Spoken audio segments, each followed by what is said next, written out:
Hello and welcome to today's Pain Week webinar, Fibromyalgia Unveiled, Advancing Outcomes Through Early Recognition and Diagnosis. This webinar is sponsored by Tonix Medicines. My name is Michael Krieger and I'm a contributing editor here at Informa. I'll be your moderator today.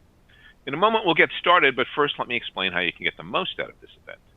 To improve your viewing and listening experience, you can move your webcast windows around by dragging on the title bar or resize them by clicking on the lower right corner, and at the bottom of your screen you'll find widgets that can let you learn about our speakers, share the webinar via social media, and more. You can open and close them on your screen and have fun playing around with it. We welcome questions and we'll answer as many as we can following the presentation, so feel free to submit yours at any time. Just type it into the Q&A window on the left-hand side of your screen and hit the submit button. We also invite you to share reactions to our presentation today. To do so, just click on the reactions widget located on the toolbar at the bottom of your screen. Please also be aware that today's session is being recorded and will be available for on-demand viewing following the event today. Simply log in using the same URL that you're using today. Feel free to share that with your colleagues. Now let me introduce today's speakers. First, we have Dr. Magid Gerges. He is System Chair of Interventional Pain Management at Ochsner Health in New Orleans, Louisiana. And joining Dr. Gerges, we have Dr. Natalie Strand, Director of Pain Research at the Mayo Clinic in Phoenix, Arizona. You can find out more about our speakers by clicking on that speaker bio widget at the bottom of your screen. And with that, let's get started. Dr. Strand, the floor is yours. I'm Natalie Strand. I'm a pain medicine physician that works at the Mayo Clinic, Arizona. I see a lot of fibromyalgia, and I also do research into central sensitization. So it's my honor to be here with my good friend and colleague, Dr. Gerges. So as we start talking about the main objectives today, we really want to talk about our current unmet gaps, which unfortunately for this patient population are large. We want to talk about the advances in fibromyalgia pathophysiology, which is my area of passion. And then Dr. Gerges will go through patient identification and rapid diagnosis for us today. So we'll talk about the epidemiology and the prevalence, including the number of undiagnosed cases globally and in the United States. We'll talk about the real complex, and I will even say maybe elegant, pathophysiology of this disease state.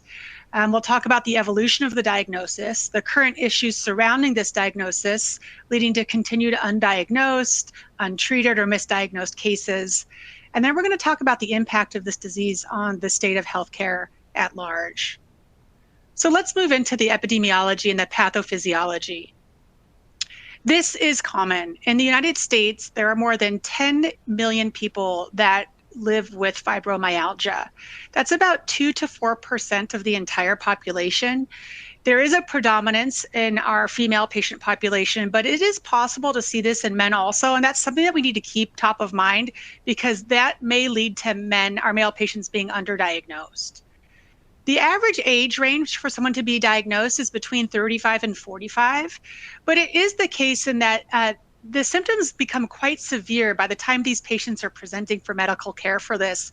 So oftentimes when you're getting their history, you'll hear that these symptoms started years prior to their diagnosis. This does affect all races. However, there tends to be an underdiagnosis in certain ethnic and minority groups, and that's still being looked into. Factors are involved in the etiology of fibromyalgia. We'll talk about how that's just one step in the process of this syndrome developing for the patient, but there does seem to be a genetic predisposition. So if one of your patients has a family member with fibromyalgia, that's something very important for you to know as a clinician. Let's talk about the clinical characteristics. In this diagram, you'll see this pink or peach colored that are sort of the cardinal features. When we think about fibromyalgia, or we think about a textbook case of fibromyalgia, these are the things that most of us think of. These areas in the gray boxes are very, very common, but not considered necessarily cardinal or hallmark features. So let's start with pain. Pain can be generalized. It can be anywhere from head to toe, and usually they describe it in words that we typically associate with neuropathic pain. They'll talk about burning pain. They'll talk about sensitivity to light touch, or things that aren't supposed to be painful becoming painful. If we move out of the pain realm and talk about fatigue, you'll really understand that the fatigue actually goes to be both mental fatigue and physical fatigue. We'll get more into the brain fog a little bit later, but it's important to know that the physical fatigue is more about when you're active, you might do something and tire out really early, or you might do something very active and then have a fibromyalgia flare afterwards. Whereas the mental fatigue might be a little bit more of this cognitive fatigue that can happen, memory deficits and things of that nature. If we move to the top pink boxes here, the cognitive dysfunctions and the sleep disturbances, concentration difficulties, memory deficits, and with sleep, non-restorative sleep, frequent awakening, and insomnia. So it's really getting it from both ends, where when you do sleep, it doesn't seem to be very restorative, but it's also very difficult to sleep. If we move into these other common features, you'll see in the psychiatric symptoms, and those of us that work in the pain space know this, anxiety, depression, and PTSD are closely related to our chronic pain syndromes, both in helping them develop into the syndromes that they are, but also resulting from the pain syndromes themselves. Now, again, this is an association, not a causation, but it's very important to treat these comorbidities as well and to understand that they might be related. As far as the autonomic disturbances, you'll often hear these things like blurred vision, sensitivity to light, sensitivity to sounds, feelings of instability or dizziness, dry mouth, for example, variations to temperature, almost like a Raynaud's type of presentation, and even orthostatic hypotension. We know that autonomic disturbances are part of central sensitization, and we see this in a lot of chronic pain syndromes. And this does fit along, we think about this with things like POTS, for example, but this does go along with fibromyalgia as well. You can also have regional pain syndromes. We think of fibromyalgia as widespread pain, but you can also have associated migraines, stomach aches, patients report a history of IBS, dysmenorrhea, painful sex, vulvodynia. All of these things can be part of this pain syndrome that presents with fibromyalgia. And then, of course, the hypersensitivity to external stimuli. This is one that I think people don't pay enough attention to. I mean, with our migraine patients, we're very cognizant of that, right? Sensitivity to light, to smells, to light sounds. But for our fibromyalgia patients, it can be the same. So the proposed associated factors are many. There's, as I said earlier, there's thought to be a strong genetic component. There can be environmental triggers as well. There can be hormonal triggers. There can be neural inflammation or something in the central nervous system that triggers it. And also it can be immunological. The area of discussion here about the infections is a little bit tricky. There have been some studies that have shown association with certain infections. Now, again, association is not causation, and a lot of these are retrospective studies, so they're a little difficult. But we do know that there is an association, and whether this is because it triggers an autoimmune type of response or neuroinflammation, but it's thought to be more of a trigger and not a cause, maybe unmasking somebody that was already predisposed for fibromyalgia. Let's talk about pain, and nosoplastic pain in particular. Hopefully everybody listening has heard of nosoplastic pain, but it is a relatively new pain classification, I think just in the last 10 years, 2017, if my memory serves me. So if we think about nociceptive pain, this is the pain that helps us, right? You stub your toe, you pay attention to it. You have appendicitis, you go see a physician or a caregiver for treatment. You have low back pain, you kind of protect that pain from a strain. And then if we think about neuropathic pain, these are our patients that we think about, diabetic peripheral neuropathy, for example, or shingles, postherpetic neuralgia, or reticulopathy. But there's this third kind of pain that sort of blends these two types of pain, and that is nosoplastic pain. Nosoplastic pain is the kind of pain we see with fibro, that we see with long COVID, that we see with migraine, that we see with endometriosis.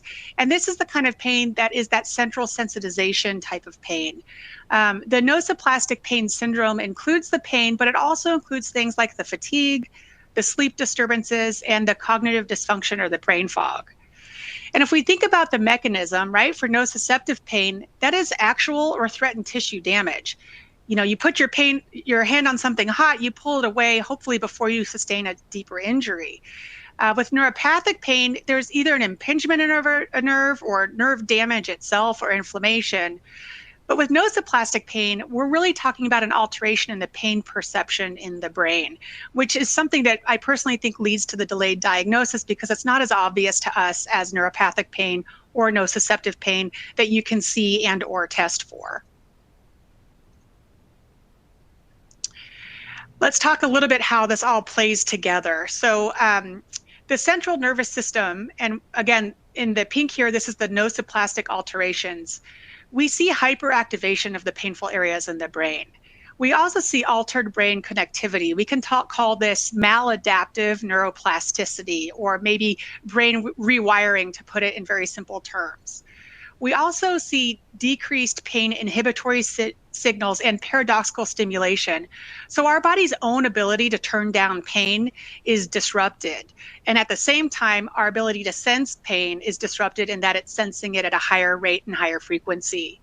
We see neurotransmitter decrease with decreased noradrenaline, decreased serotonin, decreased dopamine, and decreased endogenous opioid receptors. At the same time, we see the increase of these neuroinflammatory transmitters like substance P and glutamate. This goes back and forth with this gray box of the pathologic mechanisms where we see sort of a low resilience developing in the patient. We see some maladaptive stress coping, sleep alterations, the depression and the anxiety, along with these autonomic alterations, which in turn makes those original central nervous system nociplastic alterations worse. And then if we look at it from top down, you have your central nervous system, and then you have your peripheral nervous system. So think about your sensory neurons in the skin, your joints, your organs.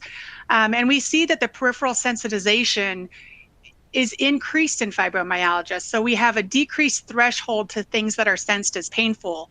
Normally a sheet wouldn't feel painful, but then a sheet can feel painful. Normally somebody putting their hand on your shoulder isn't painful, but for these patients, that's sensed as painful.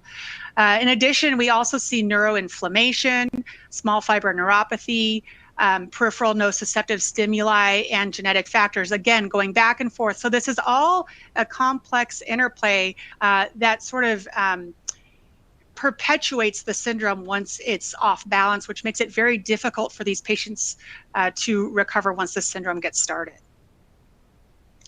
The biochemical alterations, again, we noted that we see an excess of excitatory neurotransmitters. Now, this is one thing that we can measure. We don't measure this. You don't do an LP for patients that present with fibromyalgia, but in research, we have seen that the cerebral spinal fluid has higher levels of substance P.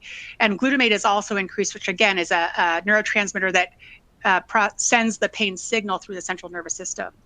And again, we have the low levels of the inhibition. The serotonin and the norepinephrine. This is a slide I want to be sure I spend some time on because poor sleep and then the pain that comes along with fibromyalgia are two things that create that vicious cycle I was referring to that contribute to the worsening of symptoms. So for some patients, if they have insomnia, then they can't sleep. And if you can't sleep, then your pain gets worse. And then if your pain gets worse, you can't sleep. And so this continues to worsen. In fact, there are studies that show if you take patients without fibromyalgia, control individuals, and you sleep deprive them, they will ultimately develop symptoms that are consistent with our fibromyalgia symptomatology.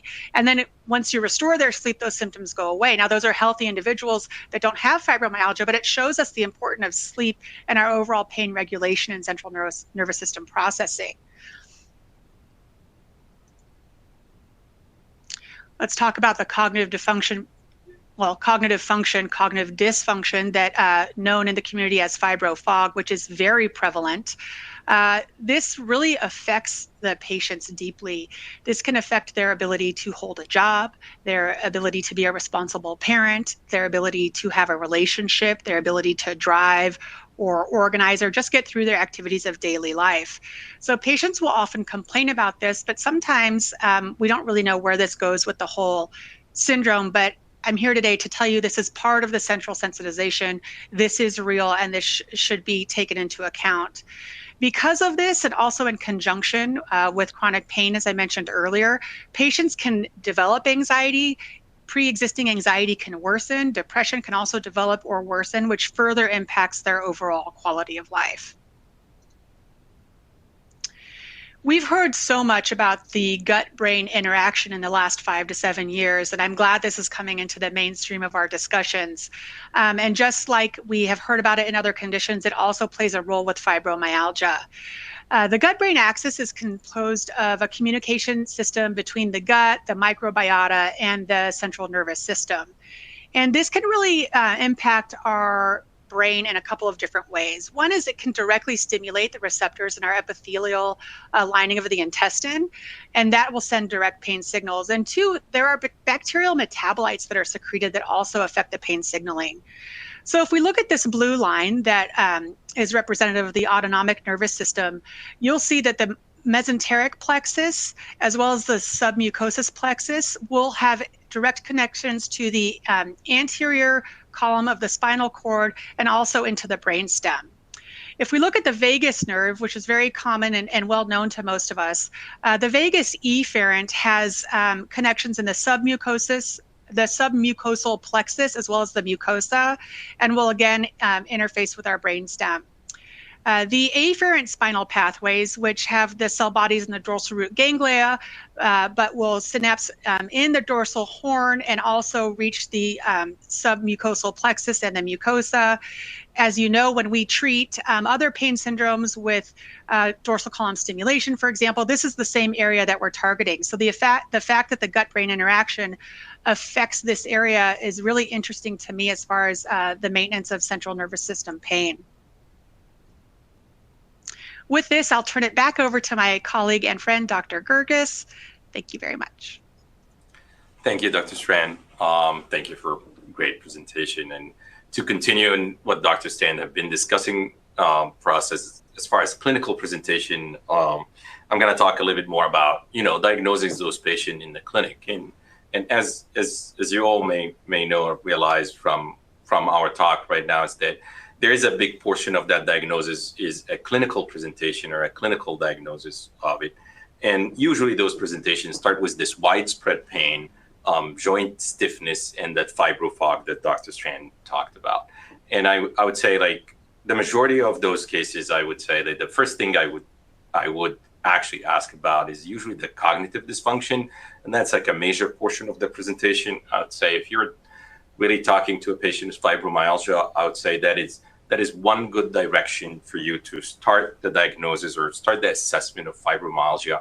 Once they talk about this, like fatigue and sleep disturbance, sleep deprivation, I usually, small light bulb in my head, I teach my fellows and my residents, once you hear that and you have this widespread pain diagnosis, think fibromyalgia. And, I start that and I would say that there's a common sentence to say that fibromyalgia is not a diagnosis of exclusion, and it also does not exclude other comorbidities. So there's a lot of common comorbidities that might exist with fibromyalgia, or sometimes they, confound the picture, or you have to exclude them before the diagnosis. So you can take some of those as irritable bowel disease or chronic fatigue syndrome or migraines or posterior tachycardia syndrome and sometimes hypothyroidism. And so you have to take all of that in consideration when you're really actively trying to diagnose fibromyalgia.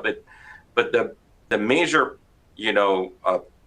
things that we look at is those particular symptoms that I discussed, with the widespread and the cognitive dysfunction. So these symptoms can overlap with a lot of other syndromes, but it does not exclude the presence of fibromyalgia. In the past, the teaching was try to exclude all other causes, and if you came up with this exclusion, then the patient would have fibromyalgia. And recently you did a lot of research and advancement in the diagnosis, and it would say that, fibromyalgia can coexist with other comorbidities. So I really focus on really the clinical diagnosis of fibromyalgia, and I'm going to discuss a little bit more of how eliminating false positive was the main goal of the American College of Rheumatology. Like ACR have helped us a lot in trying to find those guidelines for diagnosis of fibromyalgia, and I'm going to take you through the history of the first criteria that was, put on in 1990, which was simple, very objective criteria. You take the widespread pain, you would like that pain to be present as chronic pain more than three months in, and it was very simple. You have 18 points of tenderness, as you can see in that picture. And if you get more than 11 or 11 or more, then you are diagnosed with fibromyalgia. The thought was, there was a lot of even discussion about what is tender point is and how much tenderness would you put at point when you do a physical exam. But as you can see, this one was very objective. Like, there was not a lot of interaction of like, asking the patient any questions beside, hey, you have the pain for more than 3 months, yes, and you do that exam. If it was less than 11, then you don't have fibromyalgia. More than 11, you have fibromyalgia. And that evolved over the years. So you can see like 20 years after, the ACR came up with this, better guide of diagnosis, or the 2010 guide for diagnosis. And that really took in consideration a lot of the communication with the patient. So it depended on a couple of factors, and we're going to discuss each factor in future slide. But you would have a wide, spread pain index, and if the patient scored at that more than 7, and you have a symptom of severity scale score, and if the patient got more than 5, then they have fibromyalgia. Or if you have a combination of a wide pain index score between 4 and 6 and a symptom severity scale above 9, and all of that with symptoms more than 3 months, you diagnose that patient with fibromyalgia. Then came out the 2016 criteria, and I'm always surprised about, I meet a lot of physicians and we discuss about fibromyalgia, and I feel like a lot of physicians still hang on the 1990 and the 2010 criteria, and somehow, I feel like we need to do better explanation and better marketing, for lack of other best word, about this 2016 diagnostic criteria, because it was updated, and that diagnostic criteria really was meant to be decreasing that false positive for fibromyalgia. And it looked at everything that was looked at in the 2010 criteria, but added to that a little bit more. And one of the specifics that were added was a generalized pain. And what is meant by generalized pain in generalized pain area is that they were looking at certain areas of the body that if you got like 4 of those areas where you have pain in, excluding jaw, chest, and abdomen, you have met one of those criteria for like the 2016 diagnosis. So they looked again at the widespread pain index score, which is about 19 points of tenderness. And if you scored more than 7 or above, that's a positive sign. As I mentioned, they looked at this generalized pain area, and you can see in that drawing, there's 5 body regions that you can give that drawing to a patient, or you can ask the patient to really point where the worst pain is. And if the patient got 4 out of those body regions, then they actually test positive for that. And one of those was really try to eliminate some of those false positives. And we see with chronic TMJ or pelvis and abdominal pain, these are like some things that are not put in, or like some areas that are excluded from those 5 areas, and that would actually eliminate those like syndromes or like pain, like fibromyalgia. The symptoms of severity is the same one, and this is like a criteria that looks at certain symptoms and asks the patient if they have no problems with that symptoms, if it's a slight or mild or moderate or severe, and based on their answer, they're given a score. And it looks at like a lot of things that we have discussed specifically with the cognitive dysfunction. It looks at fatigue, trouble thinking or remembering, and waking up tired, which is the alternative question of like the sleep was disturbed or, unrefreshed sleep. And it also looks at, things that happened over the past 6 months. Is there was pain or cramps and depression and headache. And again, if the patient scored 5 or above, that's considered positive, and that advanced the diagnostic criteria.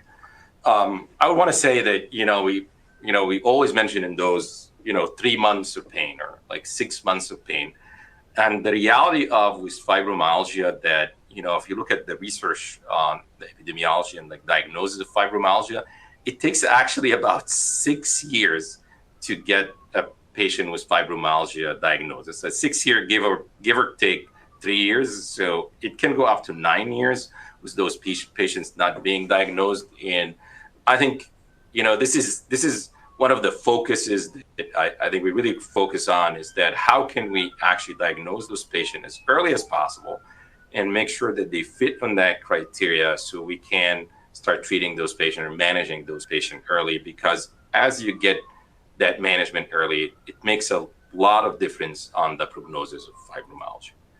So why is that important? Is that, think about it, it's like we really want to diagnose this subset of patient. There's a lot of those patients that show up in the clinic, but we need a solid diagnosis or a clinical solid diagnosis, and then moving on with hopefully getting that diagnosis as early as possible so we can start the management as early as possible.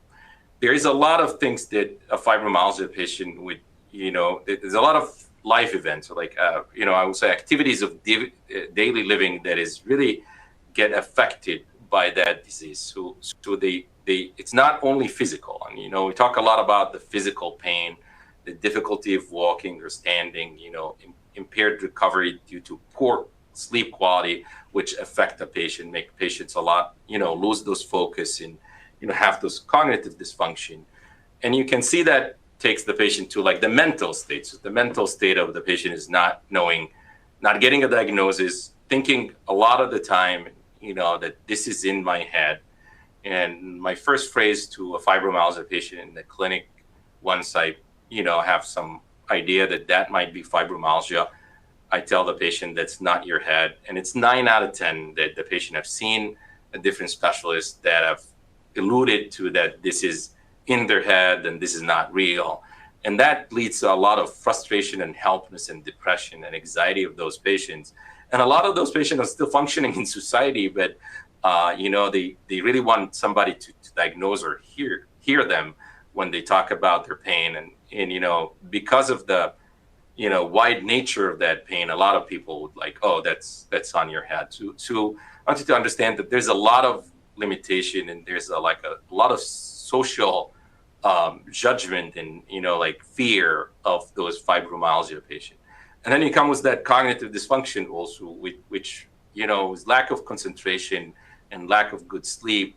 Those patients are always in that irritative, aggravated mood, that they are not feeling that they can function very well in society, and at the same time, they feel like that frustration and depression, and that lead to a lot of withdrawal.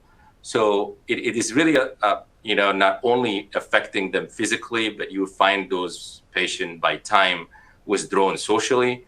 And it's always sad that you say like the average years for diagnose a patient is like 6 years after they had those symptoms. So I want you to imagine 6 years living with all of that until somebody would be like, hey, can you fill that form for me, which is the ACR criteria of 2016. And he was like, oh, you passed with flying color, you got fibromyalgia, and we can start that management.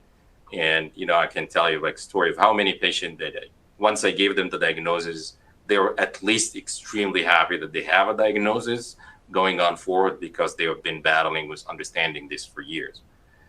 Now, there's an impact on day-to-day life, like I mentioned, in one of those studies are giving a survey for fibromyalgia patients and ask them like what would really, they report out of all those symptoms. And you can see like about 77% reported fatigue and low energy having a great impact on them. So you can see that is a huge portion of those patients that feel like that particular fatigue or low energy is one of the greatest impact of them achieving what they want.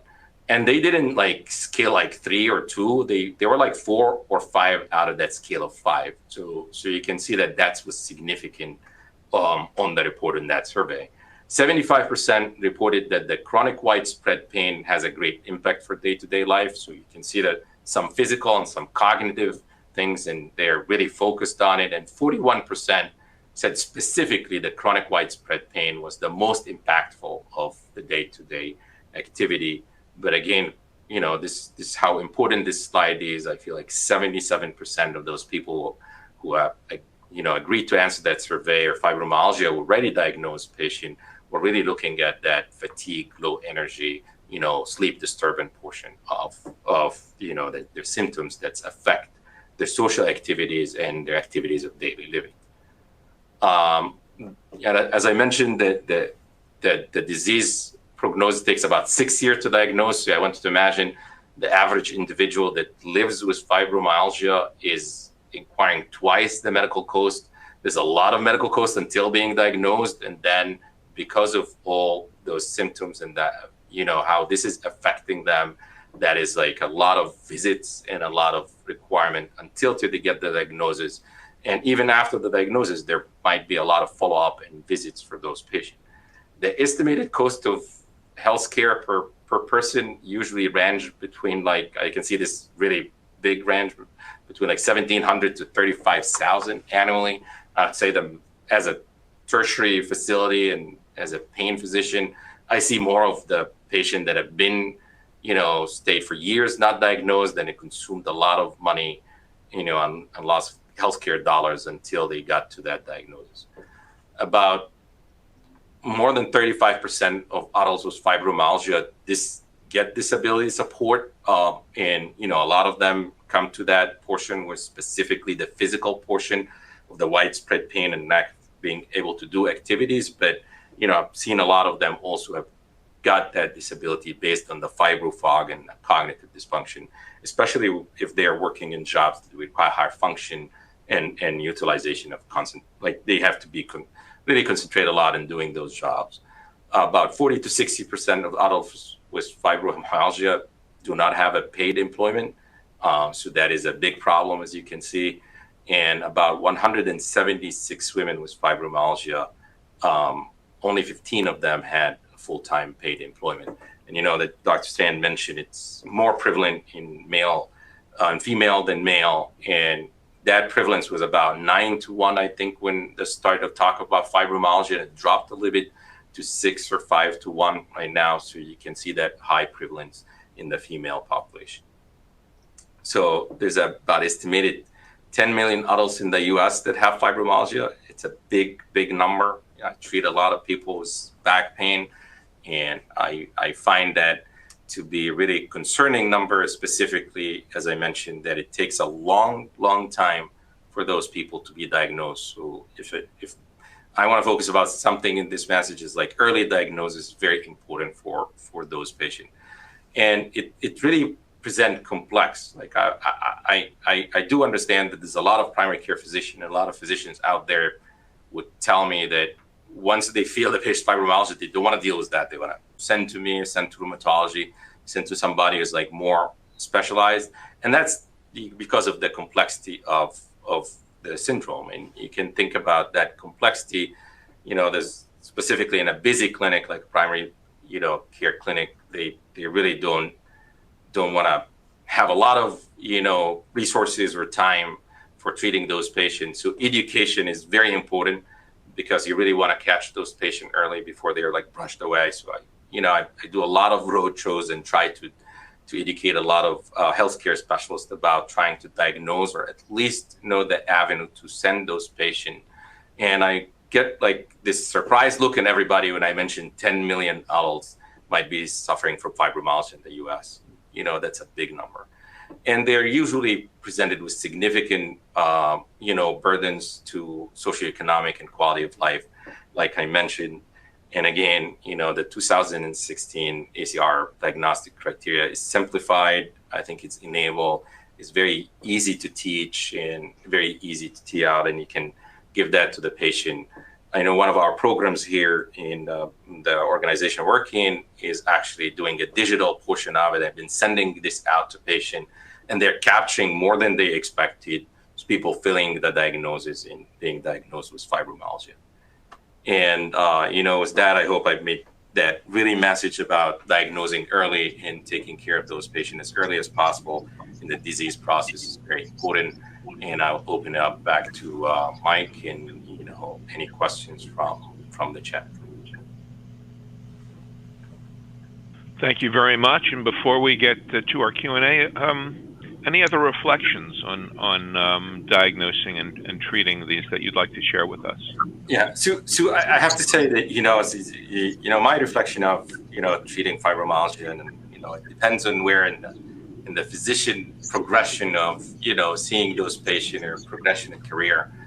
When I started my career as a pain specialist, I was more focused on a lot of other things that had much easier diagnosis, because you tend up to think about that this is an easy diagnosis, and there's a big portion of the cognitive dysfunction, other things I was not aware of, and like I started with this.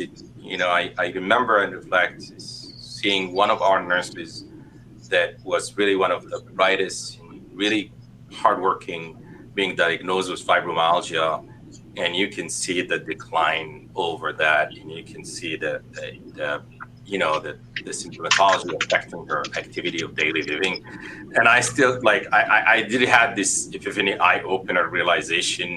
I knew that person very well, and I started it when she came to my clinic, and I was like, it is not in your head. Taking that patient journey out of it, and once you start the management and you see the improvement, it gave me a big I'd say like a shocking realization that I've been seeing a lot of patients that I could have easily set into good diagnosis of fibromyalgia, but I was not really focused on like how that how that might affect their life. I was still focused on that local back pain or local, knee pain or local joint pain.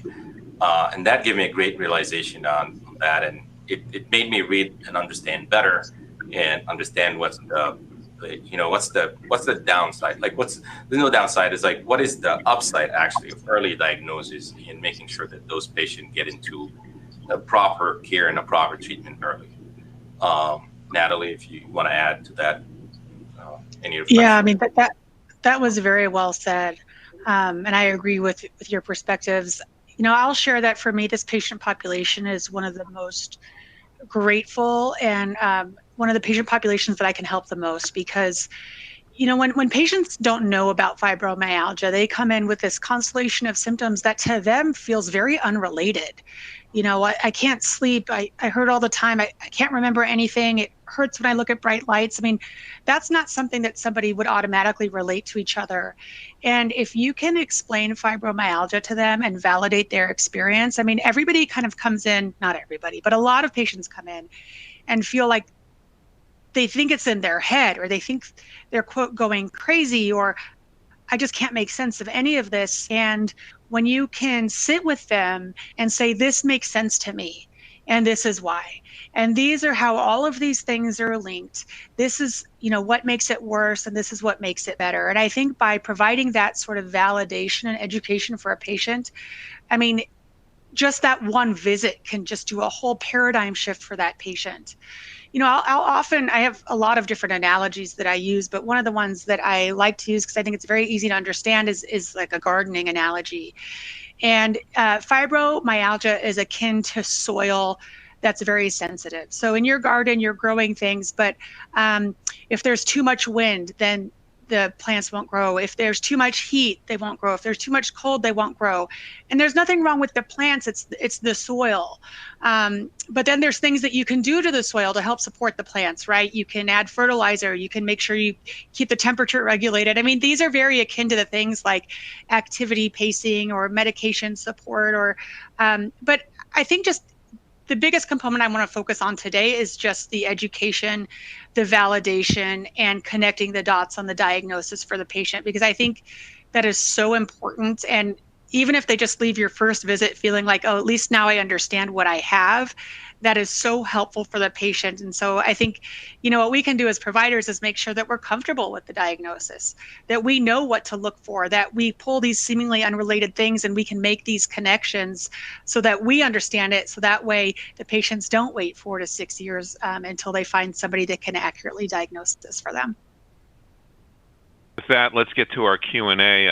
And again, if you haven't figured it out yet, to participate, just type your question into the text box located to the right of the presentation window, or click that Q&A icon at the bottom of your screen. Let's start off with a question from Patricia, who asks, is it possible to have fibromyalgia with the many various symptoms, but without much pain history? I'll take that one to start. For the fibromyalgia diagnosis, you do have to have pain. However, it is possible in somebody's journey to fibromyalgia that they start having some of these other manifestations before they have pain. Now, these symptoms overlap with other things. So if someone is having brain fog, sleep disturbances, low energy, those kinds of things, it might be in a similar syndrome, but you cannot have the diagnosis, the clinical diagnosis of fibromyalgia, if pain is not a component of it. And I can add to that is like there's a thought of it, and there's like how I approach it and think about it. While fibromyalgia has a as I explained, like you have the ACR, like 2016 diagnosis. I feel like as all syndromes, there's a spectrum, and you might reach that spectrum. You're like in that area, like because we only see fibromyalgia, as I mentioned, 4 to 6 years after. We have seen those patients have had it all, but there's definitely patient out that in the spectrum that in the early disease process that might have something and then would develop that. But to be diagnosed with fibromyalgia, you have to have pain and you have to have that criteria. But that doesn't mean that that patient would not develop fibromyalgia, if that make any sense. And sometimes, as I mentioned, I've seen the disease progression in one healthy individual, like thought to be healthy individual, and I can tell that there's an area of things that you would develop until you would see fibromyalgia. I wish we were that early that we can catch it early in the spectrum and maybe even have more of that criteria looking at it. But as we mentioned, how complex it is very hard for somebody to say, hey, this cognitive dysfunction is more like fibromyalgia dysfunction. You're gonna develop pain and widespread in later on, because there's a lot of other also problems that can cause some similar, presentation. So it does not exclude patient from having fibromyalgia, but in the future, but without pain, it would exclude them from having the diagnosis of fibromyalgia.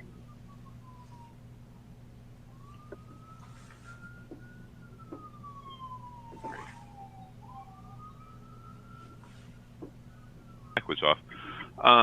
Here comes a question from Ian, who wants to know, are researchers gaining any insights on potential biomarkers for early disease identification or disease confirmation? I'll take that one to start. Yes, there have been some exciting advances in blood tests. Right now, it is not part of the diagnostic criteria because they have not been validated across populations. They're not widespread as far as being easily accessible. So they're currently not part of the diagnosis. That may change in the future, but there are exciting advancements in research in finding biomarkers. And Dr. Gerges, I don't know if you have anything more to add to that. So biomarker science for chronic pain in general is an evolving science, and it's like really evolve. I would say like it's passing with like a great speed of trying to find area or sets of biomarker. Fibromyalgia specifically, out of all the chronic pain, quantum that we deal with, I would say is more even advanced in looking at some of those biomarkers. There's some papers with some sensitivity and some specificity, validity of it, but there's not a big wide population research. My last slide mentioned 10 million patients suspected to have fibromyalgia. For you to come in with a diagnostic criteria with a biomarker or lab diagnosis, that research would have to have this confidence interval that you would have to really do it in a huge population and prove consistency of the result across the population. And we're not there yet with any of the biomarkers on like a bigger research scale. But I see that that's coming in the future, and it's on full speed. And I would expect in maybe a couple of years in the future, it will be like, here's a clinical criteria, and some of those biomarkers, if they were positive, then you have more confidence of diagnosis of fibromyalgia.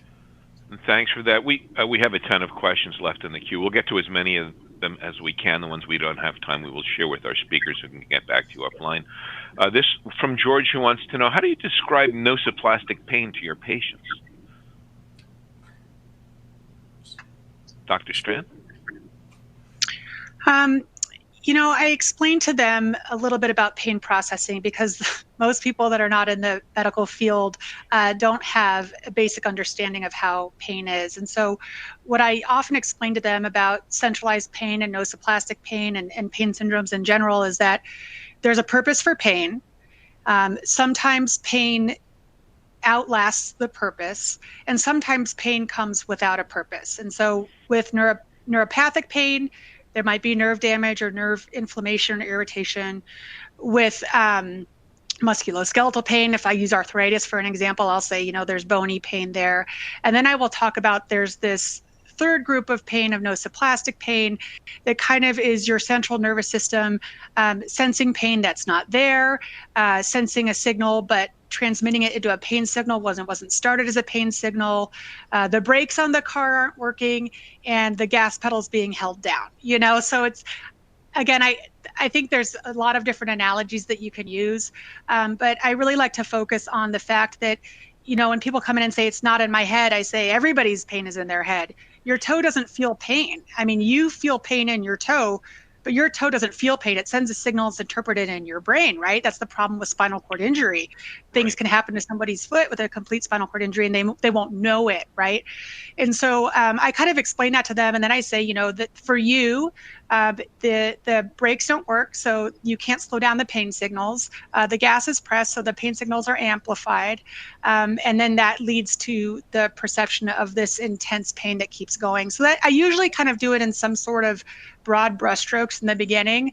I will often give them educational materials or send them a link to a lecture on central sensitization. And over time, I continue with the education, but I think in the very beginning, it can be pretty overwhelming. So I think those broad brushstrokes are a good way to start. Okay, and I usually try to simplify it, like Dr. Strand. I even simplify, like I really talk about like there's these organs in your body. There's bone, nerve, muscle, and this would cause pain if you got injured. Some of those would have pain without an injury. This would what we call like more of a nerve pain. This is what we call like a muscle or a joint pain. And then I come to like nocioplastic and I explained one concept to them. Is like some people feel like pain is a sensation and pain is a pathology at the same time. But sometimes, that sensation become exaggerated or like sensation of it become exaggerated that it becomes a pathology. And I give them the idea of like, where you listening to loud music, sometimes that loud music, depend on where you are, is gonna be annoying versus pleasant. And sometimes people would say like, oh, when I'm standing here, it's pleasant, but the person standing beside you would say that's annoying. And that is what happened with the change. It's like you become more sensitive to some external environment to an extent that becomes a disease or a syndrome. And I take that from the explanation. Sometimes I have these 3 circles that you've seen in the slide, and I say like, you combine those a little bit, and you got the nocioplastic. Okay, thanks for that. This one comes from Sharon, who wants to know, given the complex symptomatology, how do you begin to discuss the disease and the disease progression with your patients? I can take that one, and I think we've mentioned that a lot. It's like, I think like I mentioned and Dr. Strand mentioned, the first thing is, giving confirmation to the patient that, this is real. This is not in their head. So that's the first thing. I also explain that by making them understanding that, in medicine, when things becomes very complex, sometimes we throw the term syndrome to it because it is really complex and it's really, we couldn't find the reason for every portion of that.